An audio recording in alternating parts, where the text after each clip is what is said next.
Well, what's going on, guys, and welcome back. Good morning, and welcome to Season 2.5. The latest Dev Vision update just dropped, and my God, Gong and the team, they went to the kitchen because they're cooking. This later half of Season 2 is looking sick. We got new maps, a ton of new team-ups, a new hero, and there's a game mode that's going to blow your freaking mind. And we're going to condense it all, make it easy and short to understand for the roadmap ahead. Let's jump in. Okay, so starting things off, guys, allow me to introduce you to the villain that you knew was coming. He is the flying strategist in Ultron, who they've described as having consistent healing and devastating energy beams. Think kind of like Adam Warlock, in my opinion.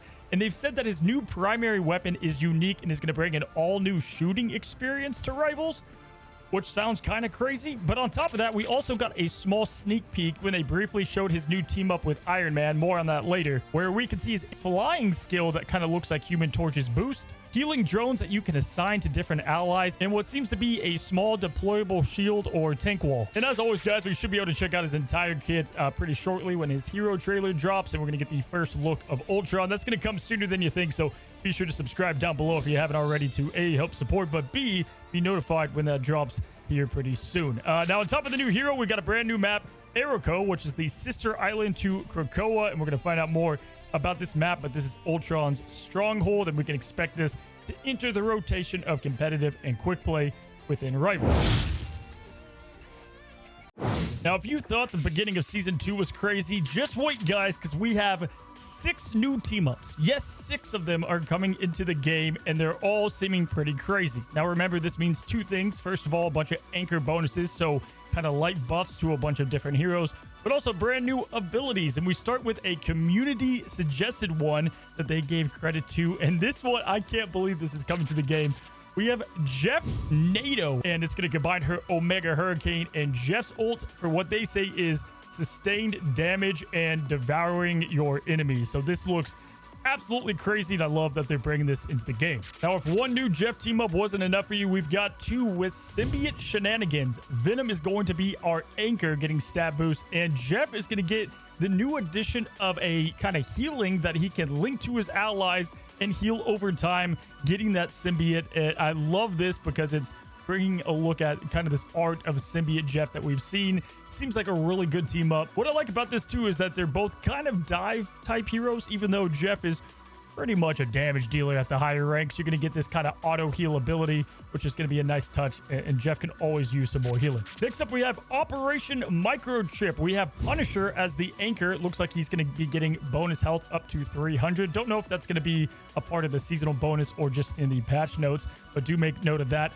And Black Widow, and this is going to allow Black Widow to have an ability that can pierce through and do tactical damage, as they have stated. So we expect this to be pretty niche. We don't see a lot of Black Widow and Punisher play. And Punisher, unfortunately, is losing a team up, but we'll talk about that here shortly. Now, I want to be an update if we didn't get something to Hawkeye. They love their Hawkeye over there, and he's getting a brand new team up with Luna. Chilling Assault. Luna's going to be the anchor, and Hawkeye gets access to these brand new frozen arrows that are going to do more damage the further your opponent is away, and if they're far enough, they can also get stunned and froze, which seems absolutely insane. And those 2 heroes are obviously pretty common in the meta at the moment, so we can expect to see a lot of this team up. Next up, guys, is probably one of my favorites. We have Rocket Network. It's a team up with Penny Parker and Rocket, and now Penny's going to have the ability to have 2 spider nests, one of which is going to be spitting out armor packs, which is crazy. But also on Rocket's BRB device, he'll now have webs around that, and that can spit out mines as well. You can't have both up at the same time, but either way, kind of nuts. The BRB device one, I think, is cool, but at the same time, you can't hide it as easily, I think, now because the webs. So I don't know, but at least it can defend it a little bit more, even though most people, they shoot it at a range. But either way, very cool team up, and it's going to be exciting to see that one in action. Lastly, guys, we have Stark Protocol, in which Iron Man is the anchor, and Ultron, as we saw earlier, is going to get a brand new ability and access the Unibeam from Iron Man that can pierce through enemies and heal allies at the exact same time. So damage and healing, it's going to be pretty damn good. and definitely something you're probably going to want on the brand new villain. Now, as always, guys, in with the new and out with the olds. You know, it's sad to see some of these team-ups go, but they are removing 4 different team-ups and changing one alongside it. So we're now losing Chilling Charisma. Luna and Jeff are going to lose those, but they gain brand new ones. Allied Agents, Black Widow, and Hawkeye, probably one of the least used ones, but was actually pretty damn good, is also being removed from the game, but they're also into brand new team-ups. This one's crazy to me. Ammo Overload, Punisher, and Rocket, they're losing that team-up, and this was a devastating team-up, very strong, and made Punisher it was like one of the main reasons to pick Punisher, so he's taking a big nerf. Now, one thing to keep in mind here is that both Luna and Rocket, I believe, are anchors, so they're not going to lose any stats. But Hawkeye was an anchor, and now he's just a part of a team-up, so he might be losing some seasonal bonus stats, just something to keep in mind. And then lastly, guys, and this one might piss people off, but Symbiote Bond is gone from the game. The additional one-shot combo craziness with Spider-Man is no more. Penny Parker, Venom, they're losing that synergy. Venom is gaining that, but Spider-Man and Penny Parker, I guess Penny's getting another synergy. So really just Spider-Man is the one that's going to be missing out a bit and taking a bit of a nerf. And then lastly, guys, we've got Gamma Charge. Iron Man will be removed from this team up. He's getting his own with Ultron. So this is just going to be with Hulk and Namor now, which more on this in a bit, but I think this is getting nerfed as well. Next up is balance changes, and guys, they've stated that the frontline tactical play has gone down in viability a lot, and there's more dive play. Iron Fist just shooting right past the vanguards, and they want less of that and more of the shield stuff that they've nerfed in seasons past. Now, right away, get excited. Doctor Strange and the tradition of them changing him in every single patch continues, but they're bringing a buff to Doctor Strange and Magneto, and they've got a lot of nerfs. We've got Groot going down, the best Vanguard right now in Rivals, taking a nerf, as well as they've stated that Emma Frost's diamond form is a bit too strong, which is a bit of an understatement if I say so myself. And then Captain America, who already got somewhat of a hit to his health.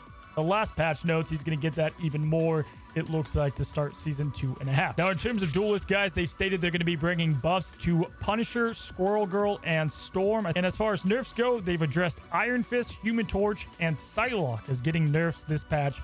And so we're going to have to see kind of what that's going to bring. Now, lastly, we've got the strategist, and we were teased that Jeff was going to get some type of an overhaul this season, or half of the season. And it looks like he's getting partially reworked to bring a fresh new experience to him.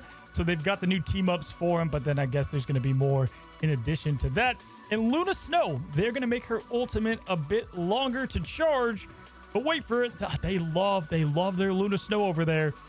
They're going to make her other abilities a bit better to compensate. Lastly, guys, they didn't go into much specifics, but some team-ups are going to get nerfs across the board. The Fantastic Four team-up, the Gamma Squad with Namor and the Hulk, and then lastly, Emma Frost, Magneto, and Psylocke. All these are going to get adjusted in some way. Again, we're going to have to wait and see, but we should be getting the patch notes either today or tomorrow is my guess. Now, guys, I couldn't believe this when I saw it, but we've got a brand new temporary mode coming to the game, which, again, it's temporary, but I expect it could be potentially permanent down the line. Now, we only get a brief look at this, but this is what TFT is to League of Legends. We now have an auto battler coming to Marvel Rivals. You'll be able to choose 6 different heroes to form your lineup. You can see that they don't have all of them, but a good chunk of the roster is already included. And from there, you can use different cards to enhance their abilities, their attack speed, their health expansion, defense, you name it, and you're going to be able to get your troops better for combat. You can see we're in the second round, wave 1, and in the right here, we can see kind of the stats from the last round, it looks like. Now, in true auto battler fashion, it definitely matters where you place your troops, so you can put your supports in the back, and sometimes you get bonuses putting people next to each other, and every hero does something a little bit different. And then from there, guys, like, the battle commences. I think it's so cool that they're utilizing all the IP and the great art that they have in Rivals and creating an auto battler from it. It looks like we'll be going into different rounds against 6 other players as you try to win and claim victory. We've got new ways to see the heroes show off their abilities, like Venom growing into a colossal force and devouring his enemies, Hela shooting a barrage of thorns to cut foes down, and Namor commanding a true army of the sea. In addition, strategists can heal and damage with their ultimates. And I gotta say, guys, I don't think I ever expected something like this to come to the game. And I like TFT, so this is right up my alley. And then, guys, we end things with everything else. First of all, guys, Lord Icons. If you've earned a Lord Icon, for your favorite hero. They're now going to show in the hero select screen, which is a nice little touch up. I like when they do these kind of small quality of life changes. But in addition to this, we've got new moods and emojis that can kind of show on your nameplate as you load into the games. But you can also do them in game to reflect your mood, or most likely just troll the hell out of the enemy team or your own team, right? I mean, I, for one, know if we have a teammate that doesn't want to play, we're going to see a lot of this little Jeff icon. I'm telling you. So there you guys go. That's a Dev Vision update, and expect like 5 or 6 more videos from me in the next couple of days, because there's a lot of info to cover. And if you haven't already, or if you enjoyed this video, subscribe down below, because the YouTube gods, they like that, and it helps a ton. So anyway, guys, have a good one, and we'll see you in the next video sooner than you think. Happy rivaling.